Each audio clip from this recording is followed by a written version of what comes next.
महाराष्ट्रातील भारतीय जनता पार्टीचे आमदार गोपीचंद पडळकर यांनी ख्रिस्ती धर्माबद्दल वादग्रस्त विधान करत त्यांनी वादग्रस्त शब्द वापरले, ज्यामुळे धार्मिक तणाव निर्माण झाला आहे। यासाठी आमदार गोपीचंद पडळकर यांचा निषेध करण्यासाठी ख्रिश्चन समाजाच्या वतीने जिल्हा अधिकारी कार्यालयाजवळ आंदोलन करण्यात आले असून आमदार गोपीचंद पडळकर यांच्यावर गुन्हा दाखल करा, त्यांची आमदारकी रद्द करा, त्यांना पक्षातून निलंबित करा अशी जोरदार मागणी यावेळी करण्यात आली। या आंदोलनामुळे राजकीय आणि कायदेशीर चर्चेला उधाण आलं आहे। संविधानाचा वापर करतात किंवा संविधानाला जे सुरक्षित ठेवतात त्यांना शासनाने सपोर्ट करावा आणि जे संविधानाचा विरोध करतायत त्यांच्या विरोधात कारवाई व्हावी, ही एक मात्र आमची अपेक्षा। आपला विरोध कोणाच व्यक्तिगत माणसाशी किंवा संघटनेशी नाहीये, कोणत्या पक्षाशी आपला विरोध नाहीये। आपलं म्हणणं एकच आहे, संविधानाने दिलेला अधिकार आम्ही पूर्णपणे आम्हाला पाहिजे आणि जे संविधानाच्या विरोधात काही वक्तव्य करत असतील त्यांच्यावर शासनाने जबाबदारीने त्या ठिकाणी कार्यवाही करावी, ही एकमात्र आपली अपेक्षा त्या ठिकाणी आहे। ख्रिस्ती समाज कधीच कोणाच्या विरोधात बोलत नाही, कोणत्याच धर्माविषयी कधीच नावं ठेवत नाही, कोणत्याच जातीविषयी कोणतंच वक्तव्य करत नाही। आपले जेवढेही प्रचारक आहेत ना ते सगळे माईक लावून प्रचार करतात, कारण आपल्याला माहिती आपण चुकीचं काही शिकवत नाही, हे सगळं ऑन रेकॉर्ड असतं। म्हणून आपल्याला कोणी दोष लावूच शकत नाही या बाबतीमध्ये, पहिली गोष्ट माझं हे म्हणणं आहे। पण ज्या वेळेस कोणीतरी माईकवर दोन समाजामध्ये दोन धर्मामध्ये तेढ निर्माण करण्याचा प्रयत्न करत असेल ना, तर शासनाने याच्याकडे डोळे झाक करायला नको आणि कान बंद करायला नको। कारण उद्या उठून जर समजा कायदा सुव्यवस्थेचा प्रश्न जर निर्माण झाला तर याला संपूर्ण जबाबदार प्रशासन असेल आणि म्हणून योग्य वेळी या सगळ्या गोष्टींची शासनाने दखल घ्यावी। शांततेचा समाज म्हणून ख्रिस्ती समाज ओळखला जातो। मी म्हणतो तुम्ही शिका आमच्याकडून काहीतरी, की आम्ही कधीच तुमच्या विरोधात बोलत नाही, वागत नाही। तुम्ही तुमचा धर्म जपा, आम्ही आमचा धर्म जपतो। तुम्ही तुमचा विश्वास जपा, आम्ही त्याचा आदर करतो, तुम्ही आमच्या विश्वासाचा आदर करा। आणि मी असंच म्हणेन की आज ज्या पद्धतीने आपण नंदुरबार या ठिकाणी एकत्र झालेलो आहोत, उद्या उठून नंदुरबार, धुळे किंवा जिथं कुठं अशा पद्धतीने ख्रिस्ती समाजावर बोट उठवला जाईल किंवा विरोध केला जाईल, आपण सर्वांनी ह्याच ताकदीने किंबहुना याच्यापेक्षा मोठ्या ताकदीने आपले जे काही लीडर्स देवाने आपल्याला दिलेले त्यांच्या पाठीशी सदैव उभं राहा, ही मी एक देवाचा दास म्हणून आपल्या सर्वांना विनंती करतो आणि माझी दोन शब्द सांगतो। सिंधुदुर्ग जिल्ह्यात शक्तीपीठ महामार्गासंदर्भात शेतकऱ्यांमध्ये गैरसमज पसरवले जात आहेत, त्यामुळे प्रत्येकाला विश्वासात घेऊनच महामार्ग होणार आहे। या संदर्भात 2 आठवड्यापूर्वी बैठक झाली असून हा शक्तीपीठ महामार्ग लोकांच्या विकासासाठीच आहे, लोकांना विश्वासात घेऊनच काम सुरू करायचं आहे असं मत नितेश राणे यांनी व्यक्त केलं आहे। अधिकाऱ्यांची माझी चर्चा झाली आहे आणि एकंदरीत कालच मी MSRDC डिपार्टमेंटचे जे प्रमुख आहेत त्यांच्याशीही माझी चर्चा झाली। सर्वात प्रथम सिंधुदुर्गाच्या आणि त्या भागाच्या ज्या लोकांमध्ये गैरसमज पसरवण्याचा जो प्रयत्न होतोय त्यांना मी स्पष्ट भूमिका सांगेन राज्य सरकारची, की प्रत्येकाला विश्वासात घेतल्यानंतरच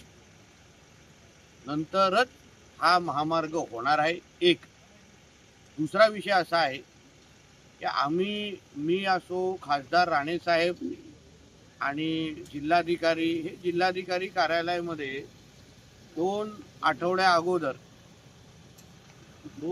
अगोदर आमची बैठक झाली आणि त्या बैठकीमध्येच आम्ही स्पष्ट भूमिका संबंधित MSRDC आणि अन्य लोकांना स्पष्ट सांगितली की लोकांना विश्वासात घेतल्यानंतर एकत्र हे करायचं आणि दुसरं म्हणजे आम्हाला पर्यायी 2-3 मार्ग दाखवा, कारण का आता असलेल्या महामार्गाचा जो काही प्लॅन आहे त्याच्यामध्ये आमचं बांदा शहर आणि काही भाग बाधित होत आहेत किंवा बाजारपेठ बाधित होत आहे आणि म्हणून आम्ही सांगितलं की ह्या गोष्टी आम्हाला चालणार नाहीत आणि आता असलेला जो हायवे आहे तो थेट गोव्यामध्ये बाहेर निघतोय।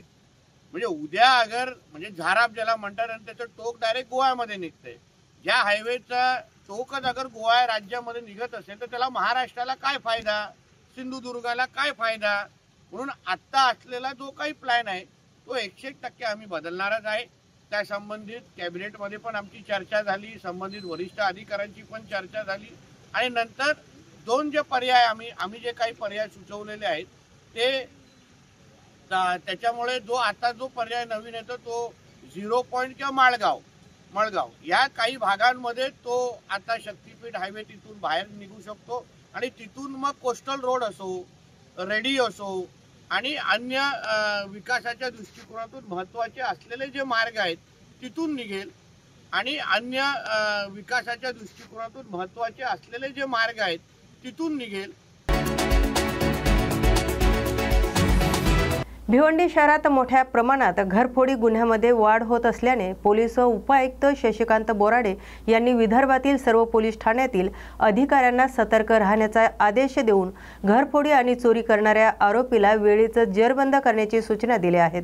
त्याच अनुषंगाने शहरातील सीसीटीव्ही फुटेजच्या तपासामधून आरोपीचा चेहरा निष्पन्न झाला। त्या तपासादरम्यान शांतीनगर येथे राहणाऱ्या इम्रान गफूर शेख याची चौकशी केली असता त्याला शिताफीने ताब्यात घेऊन त्याचा कसून चौकशी केली। त्याच्याकडून 6 लॅपटॉप हस्तगत करण्यात आले असून एकूण 1 लाख रुपये किमतीचा मुद्देमाल जप्त करण्यात आला आहे। तर त्याचे एकूण 5 गुन्हे उघडकीस आले असल्याची माहिती शांतीनगर पोलीस स्थानकाचे पोलीस निरीक्षक विनोद पाटील यांनी दिली आहे। गेल्या महिन्यात 4 साहजिकच वरिष्ठ अधिकारी माननीय डीसीपी शशिकांत बोराडे सर, तसेच डीसीपी सचिन सांगळे सर आणि आमचे वरिष्ठ पोलीस निरीक्षक मनीष गायकवाड साहेब यांनी या घरफोड्या ओपन करण्यासाठी API योगेश गायकर साहेब यांच्या अंतर्गत एक टीम गठीत केली आणि जवळपास 50 CCTV फुटेज, मोबाईल कॉल यांचं विश्लेषण करून यांनी मोठ्या सुताफीने यांना एक लीड मिळालं। त्या लीडला फॉलो करत यांनी बुरहानपूर MP इथून आरोपी पकडला। आरोपीचं नाव आहे इम्रान गफूर शेख, वय 24 वर्ष। हा आपल्या रहमतपुरा शांतीनगर पोलीस चौकीच्या मागेच राहतो आणि याच्याकडनं 5-6 लॅपटॉप रिकवर केलेले आहेत। जवळपास आमच्या 5 घरफोडीचे गुन्हे म्हणजे शांतीनगर पोलीस स्टेशन येथील 4 आणि निजामपुरा पोलीस स्टेशन येथील 1 असे 5 घरफोडीचे गुन्हे ओपन झालेले आहेत आणि जो आरोपी आम्हाला 1-1.25 महिन्यापासून उंगारा देत होता त्याला एक चांगलं यशस्वीरित्या API गायकर आणि यांच्या टीमने त्याला अटक केलेली आहे। सदर कामगिरीसाठी आम्हाला जे मार्गदर्शक म्हणजे आपल्या झोनचे DCP सर माननीय शशिकांत बोराडे सर, भिवंडी पूर्वचे ACP माननीय सचिन सांगळे सर आणि शांतीनगर पोलीस स्टेशनचे वरिष्ठ पोलीस निरीक्षक माननीय गायकवाड सर यांनी मार्गदर्शन केलेले आहे आणि घरफोडचे गुन्हे उघड झाले। याच्यावर पहिले काही गुन्हे दाखल आहेत का? नाही, आरोपीवर पहिलेच गुन्हे आहेत आणि प्रमाणे 5 गुन्हे त्याच्यावर आहेत। 5 गुन्हे ओपन झालेले आहेत आणि त्याचा मुद्देमाल पण रिकव्हर झालेला आहे। किती दिवसाची पोलीस कोठडी ठोकताना त्याला सध्या 3 दिवसाची पोलीस कोठडी मिळाली। राज्य महिला आयोगाच्या अध्यक्षा रुपाली चाकणकर यांनी जवळपास येथे पोलीस अधीक्षक कार्यालयात भेट देऊन जिल्ह्यातील कायदा आणि सुव्यवस्थेच्या विशेषतः महिलांवरील अत्याचारांच्या घटनांचा आढावा घेतला। यावेळी त्यांनी जळगाव जिल्ह्यातील काही घटनांवरही भाष्य करीत समाजातील वाढत्या विकृतीबद्दल चिंता व्यक्त केली। जिल्ह्यामध्ये जातो तिथं त्या संबंधित संपूर्ण जिल्ह्याचा आढावा घेत असताना बालविवाह असेल, गर्भनिधन चाचणीच्या संदर्भाचे केसेस असतील, हुंडाबळीचे असतील, DV केसेस असतील आणि एकंदर त्या भागामध्ये घडलेल्या घटनांचा आढावा हा आम्ही पोलीस स्टेशनला घेत असतो। यामध्ये आज जळगाव जिल्ह्यामध्ये आढावा घेत असताना माझ्याबरोबर SP सर आहेत, बाकीचे सर्व पोलीस अधिकारी या ठिकाणी उपस्थित आहेत। या गेल्या 4-5 दिवसापासून एक घटना आपण जळगावच्या संदर्भात पाहतोय की एक मुलींची विक्री करणारी टोळी असेल तर ती त्या संबंधित व्यक्तींना पैशाच्या माध्यमातून त्यांची फसवणूक करून लग्न करण्याचं आमिष दाखवलं जातं, त्याच्यामध्ये पैसा घेतला जातो आणि नंतर त्या घरातून बाहेर पडून दुसरीकडे त्या मुलीचं लग्न लावून दिलं जातं। पण यामध्ये गेल्या 4-5 दिवसापासून एक बातमी सातत्याने येत होती की मुलीचं अपहरण करून तिची विक्री केली आणि या धक्क्यामुळे वडिलांनी आत्महत्या केली। खरं वस्तुस्थिती ही फार वेगळी आहे। यामध्ये स्वतः SP सर आणि त्यांची संपूर्ण टीम ही तपास करते। यामध्ये ही मुलगी गायत्री भैया पाटील, म्हणजे मला खरं आश्चर्य वाटते फार, या मुलीनं काही टोळीच्या संगनमताने एकाच मुलीचा 4 ठिकाणी विवाह झालेला आहे। मग तो पुण्यामध्ये, परभणी, कोल्हापूर असेल, जळगावमध्ये असेल आणि विवाह करत असताना अतिशय तातडीने विवाह करावा लागेल असं सांगून संबंधित व्यक्तीकडून पैसे घेतलेले आहेत आणि 5-6 दिवस त्या व्यक्तीबरोबर राहून परत दुसरीकडे लग्न केलं जाते आणि हे फार मोठी फसवणूक करणारी टोळी असल्यामुळे यांच्यावरती कारवाई ही झाली पाहिजे. कारण की एक याच्यामध्ये विवाह नोंदणी केंद्राच्या माध्यमातून नसतं किंवा बऱ्याच वेळा अशा संस्थांच्या माध्यमातून सुद्धा नागरिकांची मोठ्या प्रमाणामध्ये फसवणूक होत असते. त्याच्यामुळे यामध्ये 5 व्यक्तींच्या विरोधात गुन्हा दाखल केलेला आहे. या मुलीला सुद्धा ती परभणीमध्ये आहे, एक पथक गेलेलं आहे. आज त्या मुलीला ताब्यात घेतलं जाईल आणि या मुलीवरती सुद्धा गुन्हा दाखल होईल. खरं तर अत्यंत चुकीच्या पद्धतीने ही टोळी आणि संबंधित मुली अशा पद्धतीने जर समाजामध्ये वावरत असतं तर कुठेतरी कुटुंब व्यवस्था हा समाजाचा पाया आहे आणि लग्न व्यवस्था ही टिकून ठेवणं फार गरजेचं असतं. पण अशा ह्या टोळ्या सक्रिय असतील तर आज या बैठकीमध्ये मी सूचना दिलेल्या आहे. संपूर्ण जिल्ह्यामध्ये याच्या माध्यमातून विवाह नोंदणी संस्था असतील, त्याचबरोबर या टोळी या आता 5 दिवसाच्या रिमांडवर आहे, त्यांचा रिमांड अजून वाढवून घेतला जाणार आहे. यांच्या माध्यमातून अजून कोणाची फसवणूक झाली काय हा संपूर्ण तपास यामध्ये होईल. मला आपल्या माध्यमातून जळगाव जिल्ह्यातील नागरिकांना देखील आवर्जून आवाहन करायचं आहे की या टोळीच्या माध्यमातून आपल्या ओळखीची कोणाची फसवणूक झाली असेल तर त्यांनीसुद्धा तातडीने पोलीस स्टेशनला आपली तक्रार नोंदवा. या घटनेची तक्रार ही रामानंद पोलीस स्टेशनला दाखल झालेली आहे. पोलीस अतिशय चांगल्या पद्धतीने तपास करतात आहेत. अशा पद्धतीने इथून पुढे कोणाचीही फसवणूक होऊ नये. आणि दुसरी बाजू म्हणजे यामध्ये कुठेतरी पोलिसांची प्रतिमासुद्धा मलिन करण्याचा प्रयत्न केला जातो. कारण की घडलेली घटना ही पूर्णपणे वेगळी आहे, प्रसारित होणारी घटना ही वेगळी आहे आणि याच्यामुळे कुठेतरी या खाकीवर्दीला गालबोट लावलं जातं. त्याच्यामुळे हा तपास अतिशय व्यवस्थितरित्या चालू आहे. आरोपी अटक आहेत, रिमांडवरती आहेत आणि अजूनही त्यांच्यावरती कारवाई होऊन त्यांच्याकडून माहिती घेतली जाईल. यामध्ये आजच्या या बैठकीमध्ये बालविवाह असेल, त्याचबरोबर DV केसेस असतील, DV मेंटेनन्सच्या संदर्भात असेल, हुंडाबळी असेल, कॉलेजच्या तरुणी असतील आणि त्याचबरोबर वर्किंग वुमन असेल, या सगळ्यांसाठी सुरक्षता बीट मार्शल, दामिनी पथक या सगळ्या संदर्भात चर्चा करण्यात आली. तशा पद्धतीच्या सूचना ह्या संबंधित विभागाला देण्यात आलेल्या आहेत. मॅडम, पुण्यातले एक 6 जुलै रोजी आषाढी एकादशी आहे. या दिवशी पांडुरंगाचे दर्शन घडावे म्हणून छत्रपती संभाजीनगरमधील विठ्ठल भक्त पंढरपूरकडे रवाना होत आहे. त्यामुळे या ठिकाणच्या भाविकांनी पंढरपूरला जाण्यासाठी मध्यवर्ती बस स्थानकात गर्दी केली. भाविकांची संख्या लक्षात घेऊन आगर व्यवस्थापकांनी पंढरपूरसाठी स्पेशल 9 बसेस सोडल्या आहेत. भाविकांची अशीच संख्या वाढली तर त्यांना गावातून सुद्धा बस मिळू शकेल अशी प्रतिक्रिया यावेळी आगर व्यवस्थापकांनी दिली आहे. मी नाव भगवान मुकुंद कांदे, राहणार मेहेगाव, तालुका कन्नड, जिल्हा छत्रपती संभाजीनगर. पंढरपूरला जात आहे. गेल्या 11 वर्षापासून मी वारीला जात आहे, परंतु शासनानं ST महामंडळामार्फत जे डायरेक्ट बसेस कन्नड ते पंढरपूर किंवा संभाजीनगर ते पंढरपूर चालू केल्या, तेव्हापासनं अगदी बरेचसे लोक वारीला उत्सुकतेने जातात आणि बसमध्ये जाताना कुठलीही अडचण होत नाही. गर्दीही सुद्धा कमीत असते. शासनाच्या नियमानुसार जे काय 50-51 सीटं बसमध्ये बसतात तेवढेच सीटं घेतात आणि रस्त्यामध्ये कुठेही काही अडचण आल्यास ड्रायव्हर असो, वाहक असो, चालक असो, हे प्रवाशांना वाटेल तेवढी सेवा देतात, चांगली सेवा देतात आणि कुठलीही तकलीफ ही प्रवाशांना होत नसल्यामुळं बसचा प्रवास हा सुखाचा असतो. नवी मुंबईतील APMC बाजारात बटाटा 12 ते 17 रुपये किलोने विकला जात आहे. तर गेल्या काही महिन्यापासून हे दर स्थिर असल्याने व्यापाऱ्याने सांगितले असून पुढे देखील हे दर वाढण्याची काही चिन्हे दिसत नसल्याने त्यांनी स्पष्ट केले. तर अवजड वाहनाच्या संपामुळे बटाटा या व्यापारावर अद्याप काहीही परिणाम झालेला नाही असे देखील व्यापाऱ्यांनी म्हटले. आज बटाट्याच्या 20,000 गुन्हे आहेत APMC मार्केटमध्ये. बटाटा 16 रुपये 17 रुपये किलो हा 1 नंबर माल विकला जातो. बाकी 12 ते 17 रुपये ही पोझिशन आहे बटाट्याची पर केजी. नाही, काही नाही. हे बटाट्याचे बाजार महिन्यापासून स्थिर आहेत, याच भावामध्ये विकतात, 12 पासून 17 रुपये. नाही, अजूनपर्यंत तर काहीच झालेलं नाही. असं दरवाढ वाढण्याची काही शक्यता दिसत नाही यावर्षी.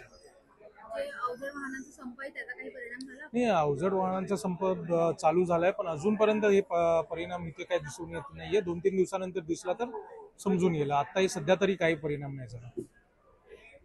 तुमचं नाव? आषाढी एकादशीचे औचित्य साधून नांदेड जिल्हा पोलीस प्रशासनाच्या वतीने महिला आणि बाल सुरक्षा, सायबर जनजागृती, वाहतूक सुरक्षा तसेच अंमली पदार्थ जनजागृती करण्याकरिता निर्भया वारी हा उपक्रम घेण्यात आला असून या रॅलीची सुरुवात नांदेड जिल्ह्याचे पोलीस अधीक्षक अविनाश कुमार यांच्या हस्ते हिरवा झेंडा दाखवून करण्यात आला। या वारीमध्ये नांदेड जिल्ह्यातील सर्व शाळांनी सहभाग नोंदवला होता, तर विठ्ठल रुक्मिणीच्या देखाव्यासह विविध प्रकारचे मार्गदर्शन करणारे फलक देखील या वारीमध्ये पाहायला मिळाले। संकल्पना आहे ते काय 2-3 मध्ये एम आहे। एक तो एक जे महाराष्ट्राचे कल्चर हा एक पोलीस डिपार्टमेंटच्या वतीने सुद्धा सेलिब्रेट केला पाहिजे। हा खूप महत्त्वाचा दिवस महाराष्ट्रासाठी आहे, त्यांच्या कल्चरसाठी। तसेच आमचे जे लहान स्कूल गोईंग स्टुडंट्स आहेत त्यामध्ये सुद्धा एक महाराष्ट्राचं कल्चर आणि कसा महाराष्ट्राचं प्रशासन सुद्धा हा कल्चरमध्ये इंटिग्रेटेड आहे त्याबद्दल एक जनजागृती सारखा। तसेच जे आमचे एक मिशन निर्भया आज प्रत्येक स्कूलमध्ये चालू आहे। आम्ही टार्गेट केलेला आहे की जवळपास 1 लाख स्टुडंट्स, गार्जियन आणि आमचे स्टुडंट्स, आमचे स्वतःचे स्टाफ यांना आम्ही ट्रेन करणार। तर त्याबद्दल सुद्धा एक जनजागृती मोहीम यामध्ये वुमन आणि चिल्ड्रन सेफ्टी यावर आपण खूप वळ देत आहोत। त्यासाठी हा नियोजन आहे, एक छोटासा नियोजन। छत्रपती शिवाजी महाराजांचे महाराष्ट्रातील पहिलं मंदिर असणाऱ्या शक्तीपीठ मराडेपाडा येथून महाराजाचं दर्शन घेऊन भिवंडीतील कोणगाव सायकलिस्ट टीमने पंढरपूर आषाढी वारी सुरू केली। तर 400 किलोमीटरचा प्रवास करत हे सायकलस्वार एक वेगळ्या पद्धतीने आषाढी वारी करणार आहेत। शिराळा येथील जगप्रसिद्ध नागपंचमी सणाबाबत केंद्र सरकारकडे सकारात्मक भूमिका मांडून शिराळाकरांच्या भावना आदर राखून त्यांची इच्छा पूर्ण करण्याचा प्रयत्न करून अशी ग्वाही राज्याचे वनमंत्री गणेश नाईक यांनी पावसाळी अधिवेशनात दिली आहे। याबाबतची लक्षवेधी सूचना शिराळा विधानसभा मतदारसंघाचे आमदार सत्यजित देशमुख यांनी पावसाळा अधिवेशनमध्ये मांडली। तर नागपंचमी सणाच्या दिवशी जिवंत नागाची पूजा करण्याची परवानगी मिळावी यासाठी केंद्र सरकारकडे राज्य सरकारने आपली भूमिका मांडावी अशी मागणी आमदार सत्यजित देशमुख यांनी पावसाळी अधिवेशनात लक्षवेधीद्वारे केली। पावसाळी अधिवेशनामध्ये शिराळा विधानसभाचे लोकप्रतिनिधी सन्माननीय सत्यजितजी देशमुख यांनी शिराळ्याच्या नागपंचमीच्या संदर्भात आणि पूजेस परवानगी मिळण्यासंदर्भात त्यांनी आपले लक्षवेधी मांडली। या लक्षवेधीसाठी सन्माननीय जयंतरावजी पाटील साहेब, अर्जुन खोतकर साहेब, सन्माननीय गोपीचंदजी पडळकर या सन्माननीय लोकप्रतिनिधींनी याला पाठिंबा देऊन ही नागपूजा व्हावी या संदर्भात आपला पाठिंबा व्यक्त करून भावना व्यक्त केल्या। पण या नागपंचमी संदर्भात जर बोलायचं झालं तर इसवी सन 2003 साली काही प्राणीमित्र संघटनेकडून या नागपंचमीमध्ये नागपंचमी संदर्भात उच्च न्यायालयामध्ये एक जनहित याचिका दाखल केली आणि या जनहित याचिकेनुसार काही इंटरिम जजमेंट्स आली आणि नागाला पकडणं आणि त्याचं वाहतूक करणं, त्याचे खेळ करणं या संदर्भामध्ये त्याच्यावर बॅन आली। विशेषतः ही आमची धार्मिक परंपरा आहे आणि या धार्मिक परंपरा आमची रिलिजियस असणारा आमचा हक्क आहे। पण हे करत असताना या प्राणीमित्रांच्या असणाऱ्या याचिकेमुळे याच्यावर बंदी आली। यानंतर इसवी सन 2014 पर्यंत वेगवेगळ्या 3-4 याचिका दाखल झाल्या आणि सगळ्याचा परिपाक हा झाला की या नागपंचमीवर कायमचं बंधन आलं।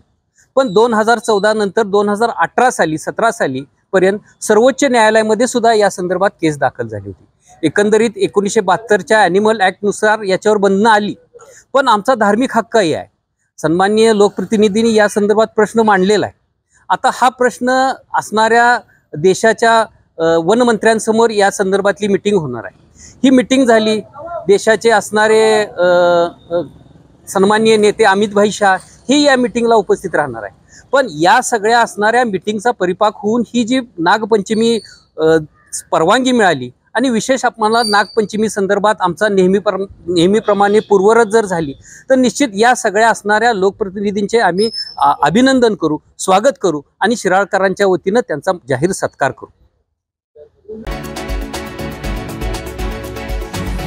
बदलापूरमध्ये एका गुन्हेगारी पार्श्वभूमीच्या व्यक्तीवर चौघांनी गोळीबार केल्याची घटना घडली। तर गावातील आमदार किसन कथोरे यांच्या निवासस्थानाबाहेर रस्त्यावर हा प्रकार घडला।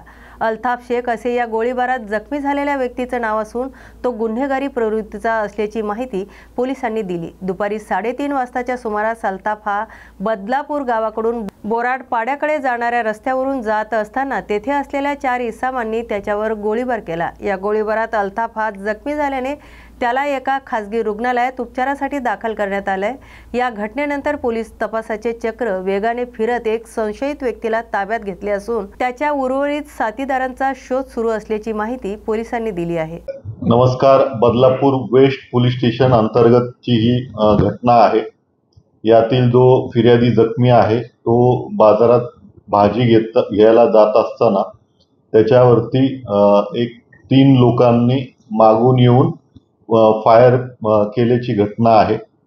या घटनेच्या अनुषंगाने आम्ही त्वरित घटनास्थळी पोहोचून यातील जो मुख्य आरोपी आहे याला ताब्यात घेतलेला आहे।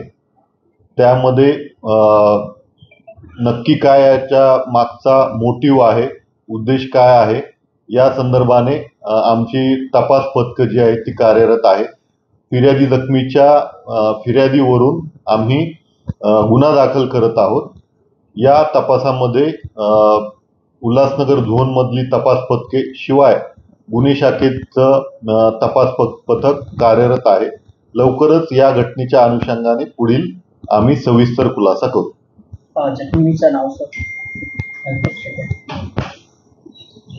अशाच नवीन आणि ताज्या बातम्या पाहण्यासाठी पाहत रहा न्यूज मराठी 24/7।